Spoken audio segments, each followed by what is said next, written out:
Hey, so amazing. You see how they playing? Live wire, it's all about sports and entertainment. You don't want to miss it, so official like you never seen. Keep it going till the whistle blowing from the referee. Everything from highlights and stats. You know that we gotta run it back, whether on the field or the court. You know that this is where it's at. Subscribe, no delaying. This is Live Wire, sports and entertainment. Let's go. Go to the dentist. All But right, what's good, everyone? Welcome to another edition of Live Wire Sports Media. I'm still on your Monday motivation tour. Oh, well, I want to do a quick video because I actually have a lot to drop today. But they might be in sequence. So the Indiana Fever do play the Las Vegas Aces in the Game 5. Winner takes all tomorrow night. Where will you be when it goes down between the Fever and the Aces? I know where I would be, but before we get to that, Alexa Philippou actually took to Twitter today, and she's all the media people are at the Vegas Aces. They already arrived there. They left today. The Fever did, and they're already there. And Alexa Philippou did illustrated that Stephanie White said that she got fined by the WNBA for taking up for her comments for taking up for Cheryl Reeves about the refereeing. And I guess Becky Hammond probably will be also getting fined because she made comments too, and she made comments about the refereeing after the game last night. Now the Fever do tip off tomorrow night at 9:30, but we're gonna just go into this press conference real quick with Stephanie White. Well, before I get into that, let me show you this real quick. So yeah,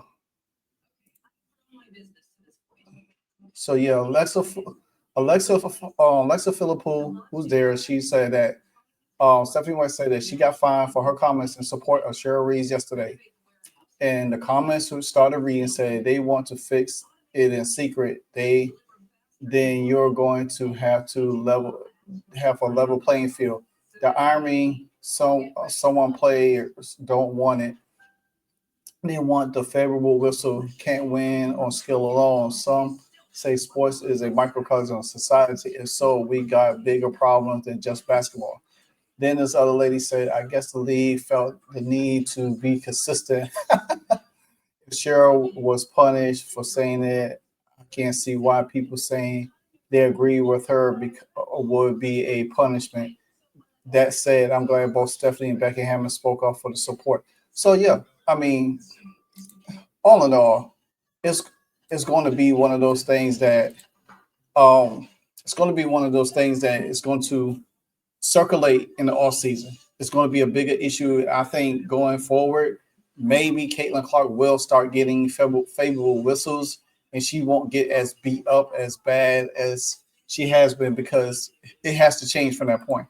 But let me go here because Stephanie White is talking about what's going on with the team and everything. All right, this is what sports is all about. When you think about a winner take all and on to the next round, as a player, as a coach, I want y'all to notice in the background because that's they're really exciting. I mean, this is what you work so hard all off season, all preseason, and all season to position yourself for these moments. So it's really exciting for our group. I'm proud of our group for putting ourselves in this position. But we're not done yet. You know, it's an important one coming out for us, and we're ready to go. For you, Steph, 10 years ago, make the final. Is it weird now just one win away from this whole full circle moment for you? What's weird is just the layouts have been so different in every time I've been a part of it. And coming back full circle and, you know, doing it with Bree, you know, with Tosh, with Rima, who was on our 2012 team, Austin, who was a practice guy on that team. Austin Kelly was a practice guy on that 2012 team. I think every single one of us believed that we could be in this position. But with everything that has happened throughout the course of, I'm gonna pause for 1 second. So Austin Kelly, he was on that practice. He was on the practice squad, working on the practice squad on that 2012 team. Dang. So pretty much Stephanie White kept her her coach is intact for a long, long time throughout her tenure, her years, or when she left and came back to the league to be a coach. That's crazy. So she's never had she's always kept what's familiar to her. And now that explains it because she used to familiarity. She never had to groom anybody new, like a new coach or new players and anything like that. Of this season, I think being able to be one game away, being able to play in a game 5 in a series like this, it just makes everything that we went through worth it. Does it add on that you get to play against Vegas, a team that has sort of like defined the last few years of W? Yeah, I think so. I mean, I think anytime that you get a chance to play against the best, and you get a chance to play against a franchise who's won, multiple champions, and certainly like my history of Becky and I being in the same class and competitors for so long, and somebody that I ultimately respect so much, it makes it fun. It makes it fun to share experiences. I wonder why Stephanie White never went to the NBA to be assistant coach to develop you know what I'm saying? I just feel like it would have been, I think it would have made her a little bit more groomer, a little bit more better coach than what she is, as she went to the NBA to be like assistant and see how they do things and implement it more over. Because that, to me, I think that helped Becky Hammon a whole lot. You know what I'm saying? Cheryl Reeve is older than them, so I just feel like that. I didn't know Becky Hammon and Becky Hammon and Stephanie White was in the same class. That's pretty cool. With one another and with the group that we have. You comfortable with just don't be giving Becky Hammon and the other series you seem even more physical. Look, I already got fined for supporting Cheryl, so yeah, which I think is I'm crazy. Just here so I don't get fined. Look, I think there's nothing that we want more than just consistency. The background jogging. That's a good sign. I'm not going to get you fined either, but when you game plan for certain things, you look at matchups, you look at schemes. You can't game plan for a whistle. Is that something you just have to wait till the game gets started and see how it's going to go? Well, I mean, if it was consistent throughout 40 minutes, maybe. I think you just have to adjust, and that's the thing. Like, players are gonna be able to adjust to how it's going to be called. If it starts one way and it can stay that way, that'd be ideal. But it's you can game plan for a lot of things, but at the end of the day, it's players making plays. We can game plan for first. That's the key right there. Players making plays. You can't worry about the whistle. You can't be so caught up into the referees. Like I said before, the referees are going to be what the referees are. It doesn't matter how they play the game, how they referee the game. But if you out there making plays, you take the game out the referee's hand. And that's a key point what Stephanie White said right there. Second, third actions in offense, and then it comes down to, do you know personnel? Can you put your players in position where they can make their plays? And so there's a lot of things that are in our control that we have to maintain control of. This team is 3-0 in elimination games this postseason. What does that say about this group? I just think that this group has had a lot of moments where we felt like our back is against the wall, whether it meant that in our season or not. I think everything that we've gone through has positioned us to be able to handle moments like this, and whether we come out on the winning side or not, being able to handle those ebbs and flows, being able to handle times where adversity strikes, being able to handle disappointment, setbacks, all of those things have positioned us to understand what it means when your back is against the wall. How are the Vegas fans? Listening on TV, hearing the Indy fans, pretty loud, pretty crazy. How are the Vegas fans? They're great. It's loud, it's crazy, and it's a show. My first game that I came to here in Vegas, I think I was calling a game. I can't remember what year it was. And I remember it was just thinking that it was so much fun, such an electric arena. And it was a show. So it was a lot of fun to be a part of. It kind of feels like you guys have had like multiple seasons within the season just because of like. It does. I've aged about 5 years.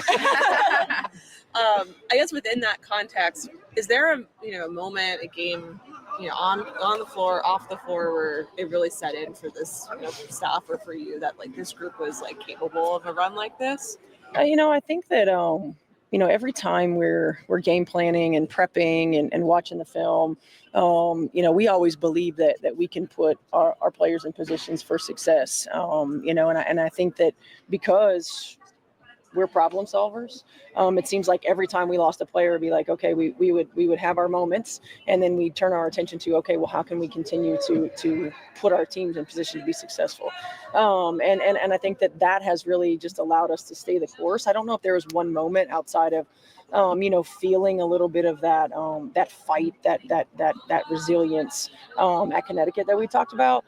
But I don't know if there's one moment more so than just this group is really open to our thinking and really open to our adjustments and our changes, and they'll go out and they'll try anything.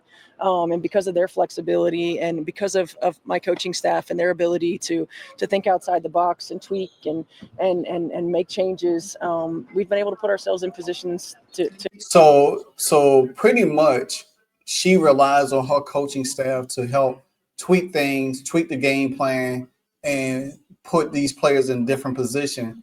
And that's pretty much what we have been seeing a lot. And to me, that shows a lot because head coaches have to rely on the assistants to see the game differently from what they seen.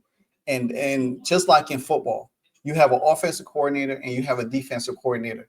The offensive coordinator job is to get the plays in so the quarterback can illustrate it on the field, get the offensive lineman in space, get everybody lined up and execute the play. The head coach is pretty much the manager of the team. You know what I'm saying? And not saying that Stephanie White's job is not important. I'm not saying that.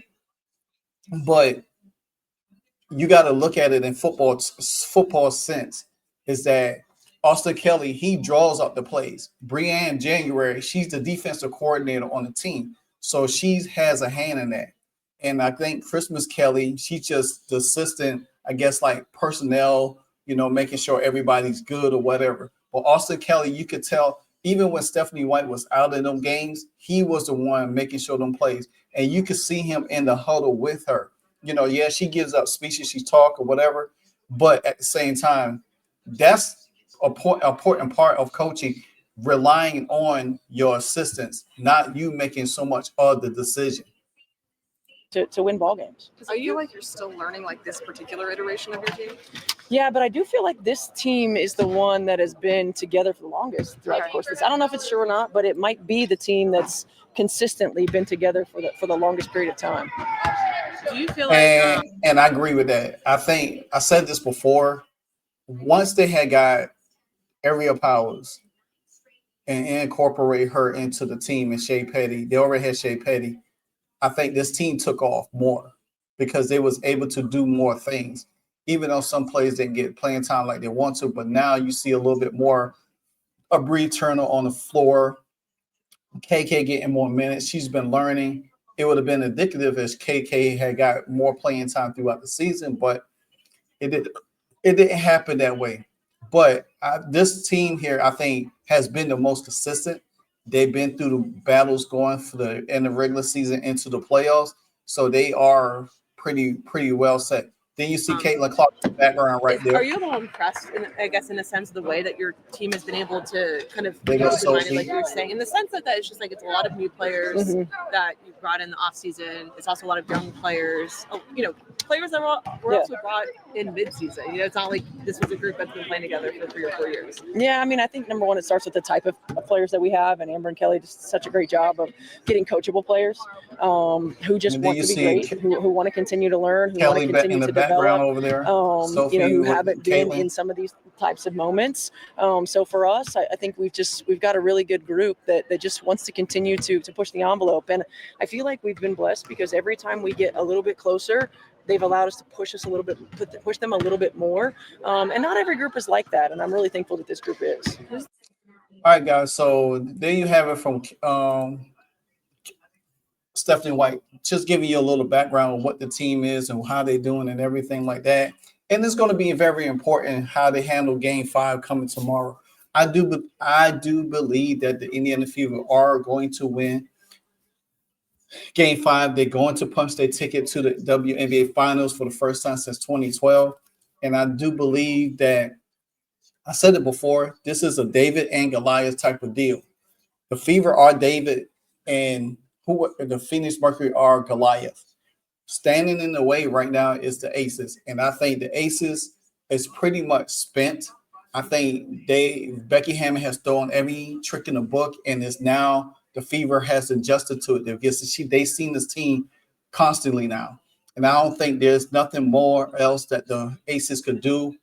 They might come out strong, they might run out of gas, but I think the Fever is going to hold tight for that. So get down in the comments. Let me know what you think about the press conference with Stephanie White. I know some of y'all don't like hearing her talk, but I think it's very good information just to listen, and just get an idea of this team and everything like that. So let me know what you think. Get down in the comments. This is Monday Motivation Edition, Live Watch Sports. Hey, so amazing. You see how they playing. Live wire. It's all about sports and entertainment. You don't want to miss it. So official, like you never seen. Keep it going till the whistle blowing from the referee. Everything from highlights and stats. You know that we gotta run it back, whether on the field or the court. You know that this is where it's at. Subscribe, no delaying. This is Live Wire. Sports and entertainment. Let's go.